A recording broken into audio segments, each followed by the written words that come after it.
កម្ដៅនៃភាពតានតឹងរបស់សង្គ្រាមកាន់តែមានការកើនឡើងខណៈដែលសហរដ្ឋអាមេរិកកំពុងតែពិចារណាក្នុងការវាយប្រហារទៅលើប្រទេសអ៊ីរ៉ង់ក្នុងរយៈពេល2សប្តាហ៍សូមស្វាគមន៍មកកាន់ព័ត៌មានហេតុការណ៍របស់ Evidency ការសង្ខេបព្រឹត្តិការណ៍ទីផ្សារប្រចាំថ្ងៃទី20ខែមិថុនាឆ្នាំ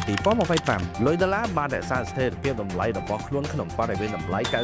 99.00 ដែលកាលពីម្សិលមិញនេះទីផ្សារសហរដ្ឋអាមេរិកពុំបានបើកដំណើរការនោះទេចំណែកនៅឯមជ្ឈមបូព៌ាវិញកំពុងតែមានការកើនឡើងកម្ដៅបន្ទាប់ពីអ៊ីស្រាអែលបានធ្វើការវាយប្រហារទៅកាន់ប្រទេសអ៊ីរ៉ង់ដែលអ៊ីរ៉ង់ពុំទាន់ឈប់ធ្វើការផលិតអាវុធនុយក្លេអ៊ែរនោះទេហើយស្របពេលជាមួយគ្នានោះសហរដ្ឋអាមេរិកហាក់ដូចជាបានលូកដៃផងដែរហើយបានបញ្ជូនយន្តហោះទប់គ្រាប់បែកធនធ្ងន់ទៅកាន់មូលដ្ឋានទ័ពសហរដ្ឋអាមេរិកនៅឯប្រទេសអ៊ីស្រាអែលក្នុងគោលបំណងចង់បញ្ឈប់អ៊ីរ៉ង់ពីការផលិតអាវុធនុយក្លេអ៊ែរខណៈពេលដែលប្រទេសកូរ៉េខាងជើងក៏បានលូកដៃផងដែរនិងបានជំរុញឲ្យអ៊ីរ៉ង់ចាក់ចេញពីសន្ធិសញ្ញាបន្តិចផ្សាយភារអាវុធនុយក្លេអ៊ែររបស់អង្គការសហប្រជាជាតិផងដែរបន្ថែមពីលើនេះទៅទៀតនៅក្នុងថ្ងៃឈប់សម្រាកជូនថេនកាលពីម្សិលមិញលោក Donald Trump បានបង្ហោះសារនៅក្នុងបណ្ដាញសង្គម Social Trust របស់គាត់ដែលទាក់ទងទៅនឹងការពន្យាពេលក្នុងការបិទដំណើរការបណ្ដាញសង្គម TikTok នៅក្នុងសហរដ្ឋអាមេរិករយៈពេល90ថ្ងៃដោយលោកបានលើកឡើងថាលោកនឹងមិនបិទកម្មវិធីមួយនេះទេដោយសារតែលោកចូលចិត្តប្រើប្រាស់នៅបណ្ដាញសង្គមមួយនេះហើយលោក Donald Trump បាននិយាយថាអត្រាអ្នកដែលយល់ព្រមទៅលើសំណើរបស់គាត់គឺមានដល់ទៅ